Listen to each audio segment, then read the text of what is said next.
this subject yesterday, actually, and I kind of thought of another angle that is probably even more beneficial to hear.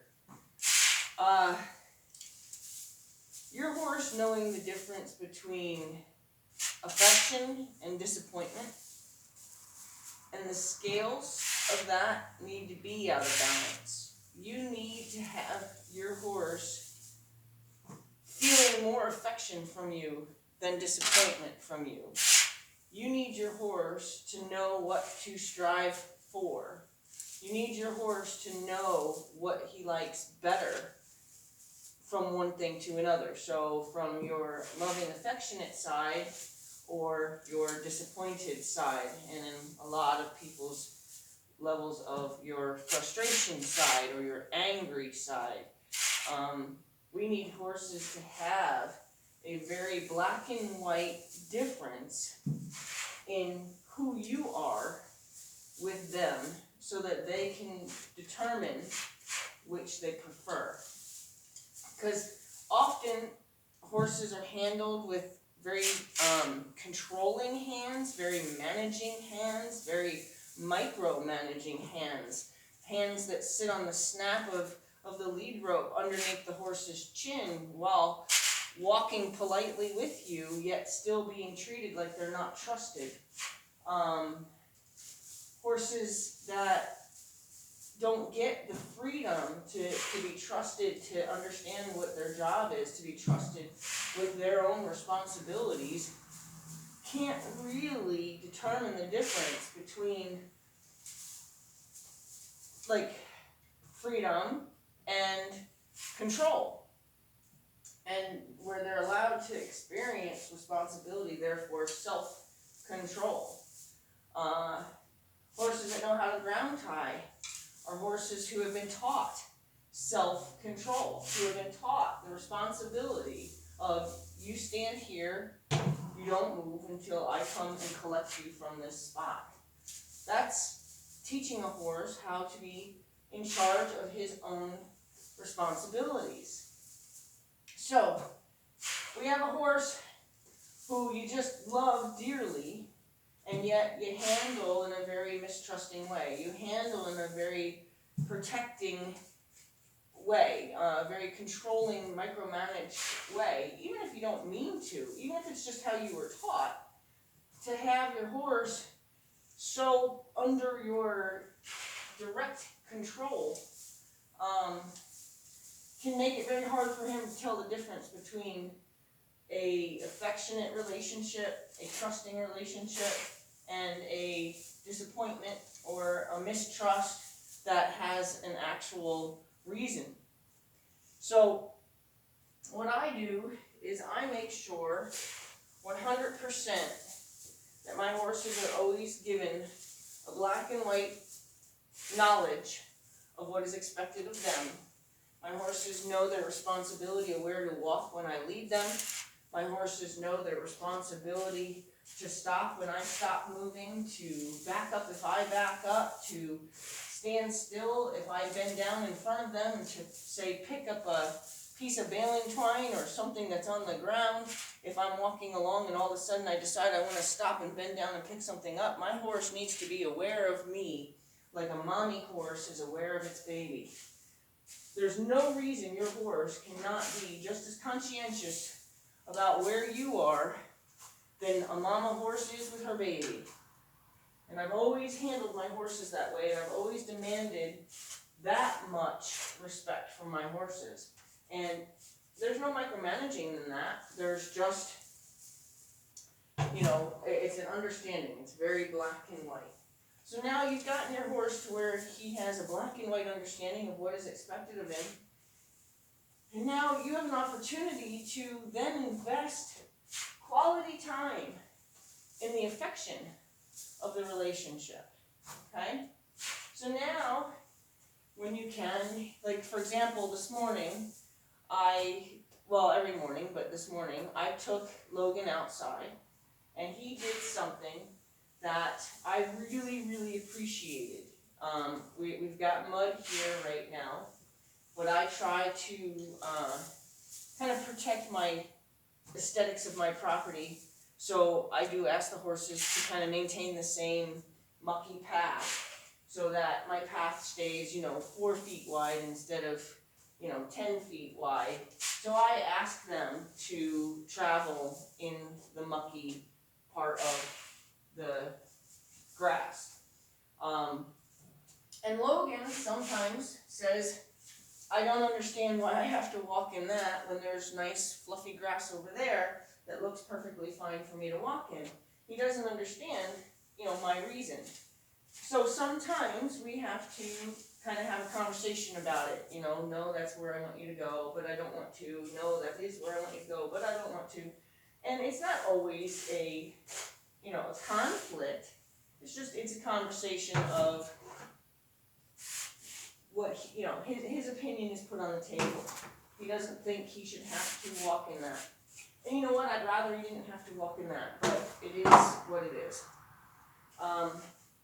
But this morning, he was extremely cooperative in his understanding of why or where I wanted him to walk. Extremely cooperative. Like, no micromanaging, no correction, no redirection, nothing from me. He went right where he knew he was expected to walk and walked there like a perfect gentleman.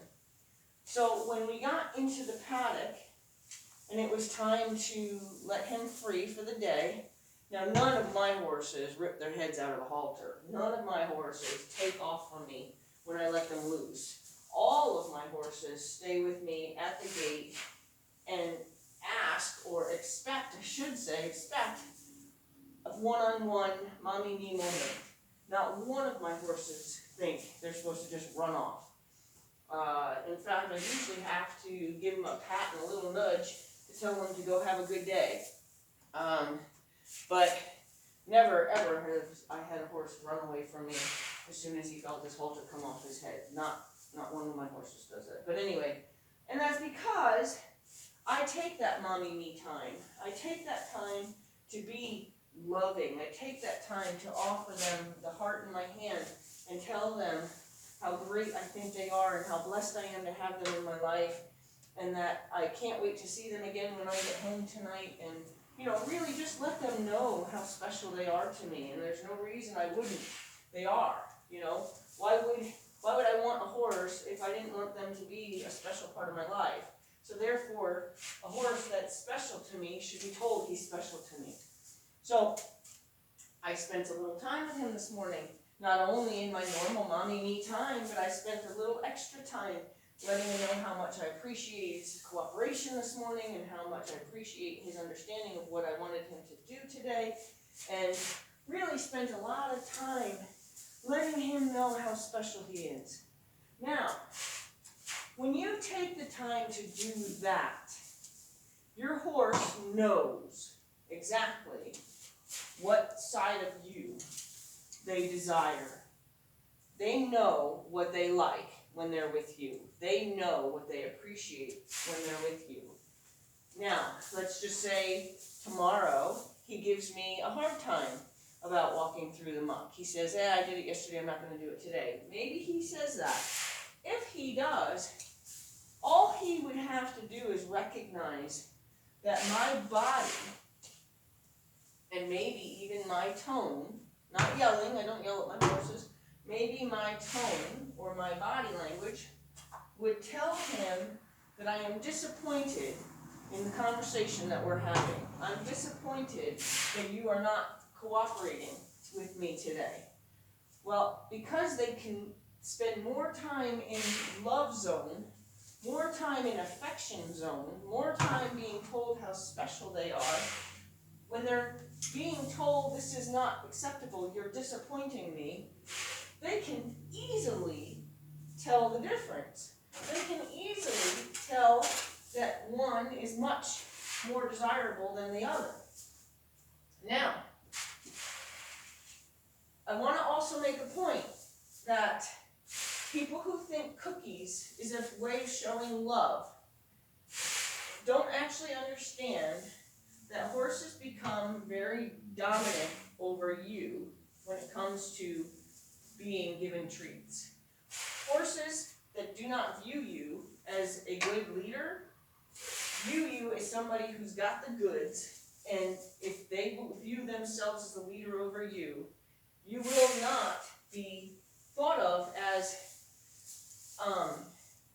this special person. You'll be thought of as the person who's keeping them from their treat. I think giving treats as a form of affection is really a misconsideration for your relationship. I think if you want a good relationship with your horse, especially this time of year, capitalize on the things that they really want from us, which is a really good scratch on the withers underneath their blanket, or a really good scratch on the shoulder underneath their blanket, or a really good scratch right where the blanket meets them on the neck. That's what they want. That's what they want. They want that so bad from you. And one of the things that people may not understand is that the dominant horse initiates grooming. So, by you offering that to your horse, a scratch, an actual moment of grooming with your horse in that way, not grooming on the cross ties, a grooming with your horse that way, is telling your horse that you are respecting them enough to allow them an opportunity to be scratched by you. Okay? If you watch horses in a herd, the lead horse is the only one that initiates grooming on any other horse. A lead horse is the only one who can initiate grooming on any other horse, but if any other horse were to walk up to the lead horse and try to groom on him, they'd likely get bit or kicked. They're not allowed to initiate that. They can put themselves in a position to say, if you're interested, I would groom with you. Because a lot of times if you watch them, they'll set themselves up kind of sideways next to the lead horse, but they will not put their mouth on the lead horse to initiate grooming until the lead horse says, oh yeah, they recognize the body language that says, I would be willing to scratch with you if you want to be scratched. And they'll, that's when the lead horse will actually put his mouth on the lower man, but it will not go the other way. So by scratching your horse, you're being the lead horse. You're letting them know you're still the lead horse, and when you stop scratching, they accept that you've stopped scratching and they move on. They don't demand anything from you. They don't mistreat you. Because if you also watch, when the lead horse is done grooming, they don't usually just stop. They usually give a little nip, or a little swish of the tail, or a little snake of the neck, just to remind them that I ended this. I'm not saying you need to slap your horse at the end of a grooming session or anything like that. I'm just saying is your horse should know the difference between who's the lead horse in that relationship between you and him. He should just know that difference. So when you do that, you give your horse all this lovey grooming time, and the day that they disappoint you and they don't get something like that from you, you'll see their face. Their face will look sad. Their face will look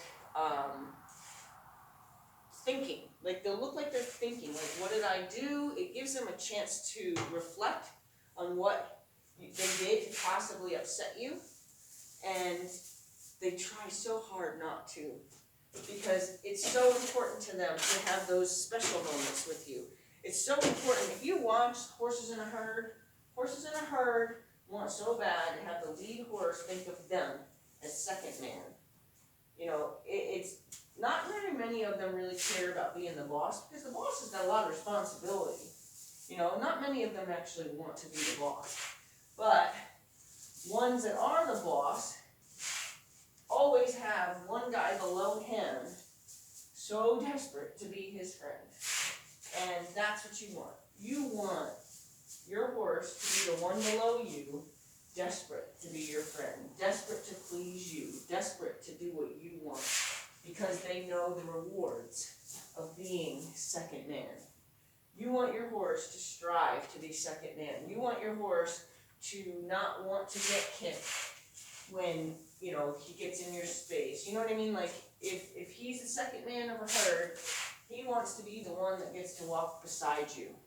He wants to be the one who gets to graze right next to you and walk when you walk and do what you do. That is something that the second man strives to be for those little moments, because they crave those little moments of appreciation, those little moments of affection, those little moments of acceptance, and those little moments of just knowing where they belong, just knowing how they fit. So strive to be the lead horse. Try to do things that mimic herd behavior. Watch how your horse strives to be second man. Watch how your horse tries very hard to please you.